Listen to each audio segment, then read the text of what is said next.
symbol of friendship between the American and the Thai people. We are very lucky tonight to have the second part of the performance, a person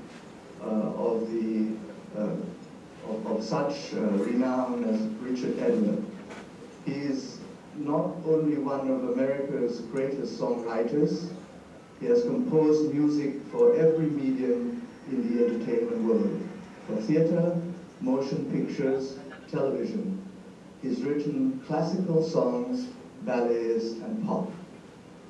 His songs have been recorded in every language in the world. Among his many honors are 2 Tony Awards, 1 Tony nomination, and an Emmy. So we are very happy to have Mr. Richard Adler.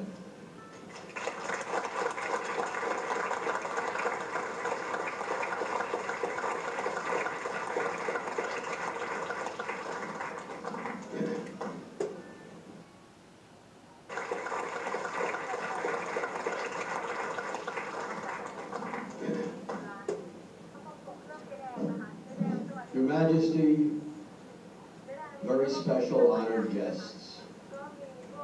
First, I have to say that I had a slight problem tonight. I brought the wrong glasses. And I had to borrow a pair from Joseph, the banquet manager. These are the ones. I'm going to try them. That's better. Your Majesty, it is indeed a distinct honor and a thrill for me to be here in this capacity tonight. Just yesterday, a dear friend sent me a copy of Your Majesty's speech after having received the honorary degree of Doctor of Humane Letters from our distinguished and prestigious Georgetown University. And I was so deeply moved by what I read that it completely changed what I was going to say tonight. Your Majesty, with your gracious permission, I'd like to read parts of your speech. I'd like to share your royal words with the special guests gathered here tonight. And Your Majesty, I have a second request.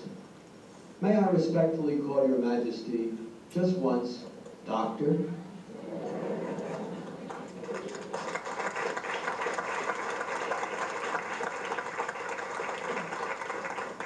And now, Your Majesty, to read from your speech.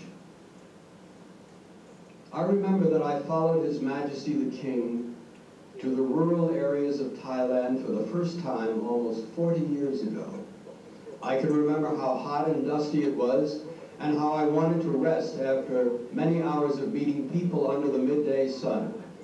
His Majesty the King had told me afterwards that hundreds of thousands of people had come to see us from all around, and the least we could do was to see them. We cannot allow them to remain poor and live under such dusty and arid conditions. You will look after the family, and I will concentrate on the water and the soil, he said to me. Looking after the family has come to mean health, education, and supplementary income. In those old days, one could see that the rural people were afflicted with so many diseases which not only made their life expectancy short, but also made their bodies weak and shunned by society. Educational facilities were very limited, which made it almost impossible for them to take advantage of new modern technology. The family depended almost entirely on the rainfall to give them income from their agriculture. Droughts and floods made these families fall into debt, maybe forever. It was against this kind of background that I have followed His Majesty all around the country to bring relief to the rural people. The Royal Medical and Dental Units and the village doctors have worked with great ability and commitment throughout these years, and the honor I have received today belongs very much to them also. In my attempt to promote their supplementary income, I have been rewarded with the joy of discovering the innate artistry and creative mind of these farming families. Thus, the Support Foundation was founded in 1976, And after 17 years, there are now over 20 kinds of products under the umbrella of the foundation, and over 20,000 people who have benefited from support training. Recently, exhibitions showing support products have been held in Thailand and Japan. Many people who went to see the exhibition expressed surprise that such high-quality handicrafts were produced by children of rural families who had little formal education. So a project which was started in order to give extra income to rural families has also resulted in the preservation and revival of old Thai handicrafts while giving much pride and dignity to their makers. In my travels to the rural areas, at present, it is gratifying to notice that conditions are now much better.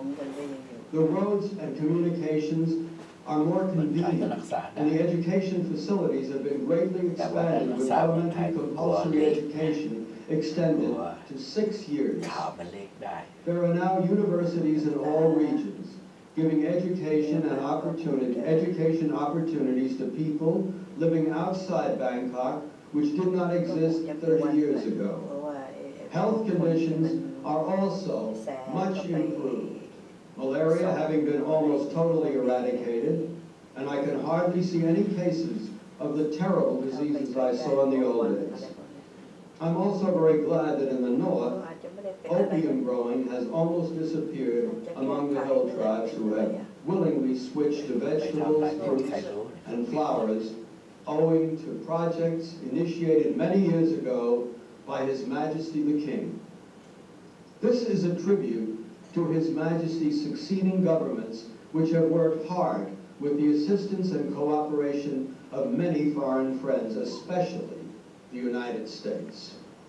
But we cannot stop, even though Thailand has become successful in its economic growth, and even though conditions are better in the rural areas, economic success in the towns is likely to discourage agricultural production.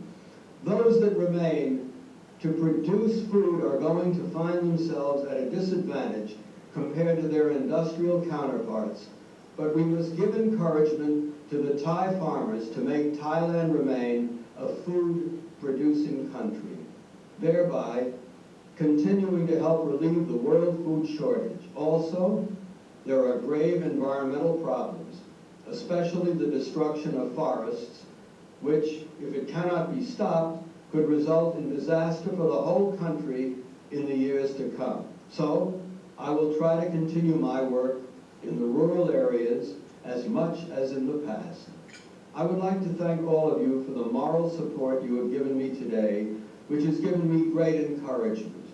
As you know, His Majesty the King was born in America when his father was studying to become a doctor. With much assistance from institutions and friends in the United States, he helped to establish a firm medical foundation in Thailand and became known as the father of Thai medicine. Your gesture today demonstrates the continuance of this historical relationship between the United States and Thailand.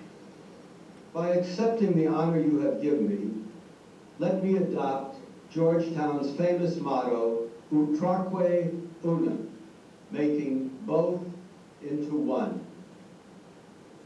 First of all, let me continue to contribute towards the relationship between Thailand and the United States. And second, let me try to raise the quality of life of the poor and less privileged in Thailand to the level of their more fortunate countrymen. And that is Her Majesty's wonderful speech, which I find so impressive that it changed what I was going to do through reading this part of it. Your Majesty also created the Royal Medical and Dental units to provide care to the villages you visited. And you founded the Village Doctor program to train local volunteers to administer basic medical care and advice. And speaking about medical care and advice, the last time of 3 times that I was in Thailand, I was there with my wife, and it was 1989. and suddenly she became very ill. And we rushed her to Sirikit Hospital. Both of us were delighted to find the hospital had every modern facility that our U.S. hospitals have, that I've seen, and that other eminent medical people have attested to. The care that she received there was unequaled. The love and devotion shown to her by the people who worked in that hospital will always be remembered. Back again go the glasses. My first of 3 visits to Thailand was in '86. I remember the hill tribe villages in Chiang Mai and the elephant training camp in Chiang Mai's lush rainforest, and the support foundation, Your Majesty, created in Bang Sai near the ancient former capital, Ayutthaya. And the bird sanctuary in that neighborhood with this exquisite, rare, and endangered Thai wildfowl, which Your Majesty had opened. I remember the exquisite and enchanting beauty of the Thai architecture and design. I refer to the fabulous historic ruins of Ayutthaya and the contrasting, tasteful glitter of the Grand Palace complex. If I went once, I went 20 times. Each time I saw new and thrilling sights. And in 1987, I remember the royal barge procession, some 60 barges strong, with their magnificently attired oarsmen coming down the river to celebrate the 200th anniversary of the Chakri dynasty, a sight I'll never, ever forget. And then there was my audience with Her Royal Highness Princess Sirindorn at Chitlada Palace. We exchanged gifts. I gave her 2 of my symphonic works on RCA Red Seal Records. She gave me 2 beautifully bound leather books filled with lovely songs composed by His Majesty the King. They are on my piano, and I use them not as source material, but as inspiration. But what I remember most of all is the Thai people. Everywhere we went, I felt the Thai soul. Their spiritual essence exploded in my heart. Someday, I'd like to return to harvest more of the wonders of Thailand, the countryside, the culture, and the people, and turn that into a symphonic work. In 3 years, when my current work schedule is completed, I would like to do that. And now, Your Majesty, to a bit of the lighter side of my nature. And off go Joseph's glasses.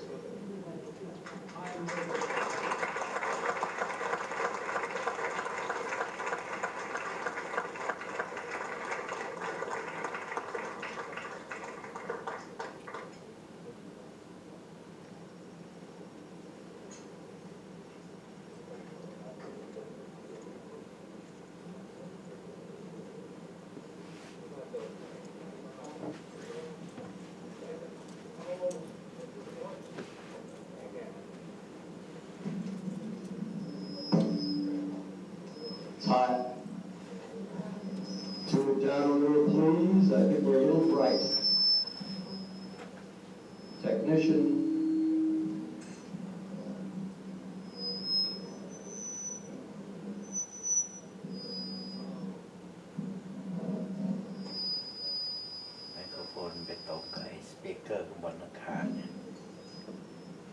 It's too hot, Joseph. Are these your glasses?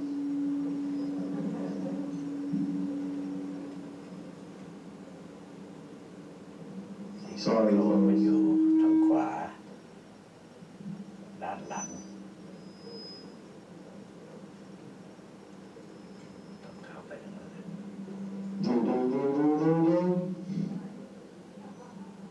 I can't do it yet.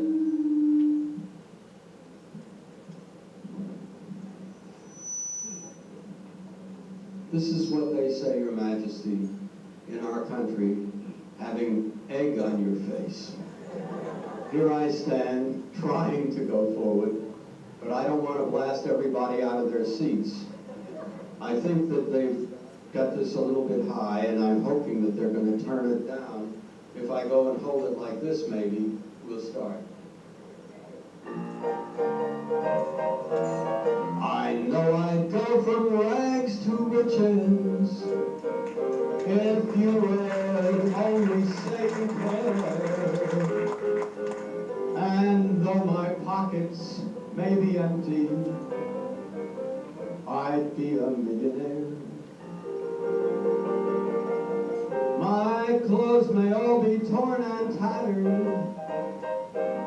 but in my heart I'd be a king. Your love is all that ever mattered. It's everything.